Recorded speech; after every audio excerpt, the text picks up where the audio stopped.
Sasa hapa umekutana na mtu ambaye amepata ajali. Wagonjwa wengi ambao wamepata ajali, sehemu ambayo ni hatari sana tunaiogopa, ambayo inaweza kumuua haraka, pamoja na kwamba mgonjwa anaweza akatoka damu akafa, lakini kuna sehemu nyingine ya shingo. Hapa kwenye hizi mifupa za shingo. Ukimwangalia huyu mgonjwa wangu, kuna mifupa iko hapa. Mfupa huu nikikunja shingo namna hii, kama kulikuwepo na kreki yoyote ile baada ya kupata ajali, anavunjika hapa. Na akivunjika kwenye hii mifupa hapa, kuna mishipa ambayo inatoa taarifa kwenye ubongo kupeleka kwenye mwili. Ukivunja kwa namna yoyote ile, huyo mtu tumempoteza.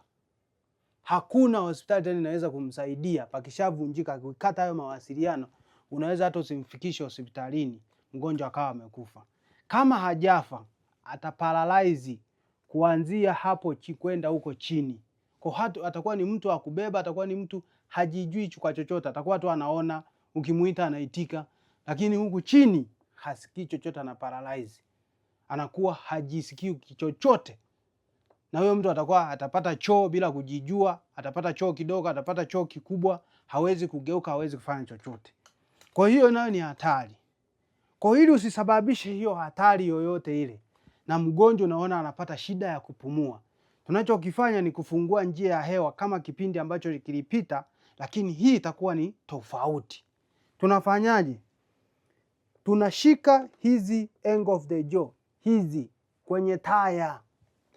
Unashika kwenye hizi taya pande zote mbili, mikono yako inakaa kwenye mashavu. Alafu kiangalia vizuri hapa pamebonyea. Na huu ulimi kwa mtu ambaye amepoteza fahamu, wao unashuka chini. Kwa hiyo ili niweze kumsaidia kufungua hilo bomba la njia ya hewa, nikivuta namna hii, unaona pamefunguka. Kwa hiyo mimi nashika kwenye hizo taya, alafu nazinyanyua juu bila kupindisha kichwa wala kupindisha mwili wake wowote. Kwa hiyo mimi nanyanyua namna hii. Nikishanyanyua nashikilia hivi. Nashikilia namna hii mpaka watakapokuja watoa huduma watamsaidia.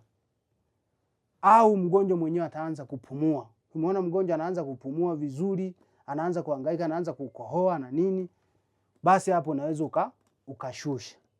Lakini mgonjwa wako amepata ajali, wewe usihangaike na kitu kingine, nenda mnyanyue pale kama anashindwa kupumua. Nyanyua, ukinyanyua namna hii, utaona hapa pamefunguka. Pakifunguka hewa inakuwa inaingia vizuri. Hii inaitwa jaw thrust kwa lugha ya kitaalamu.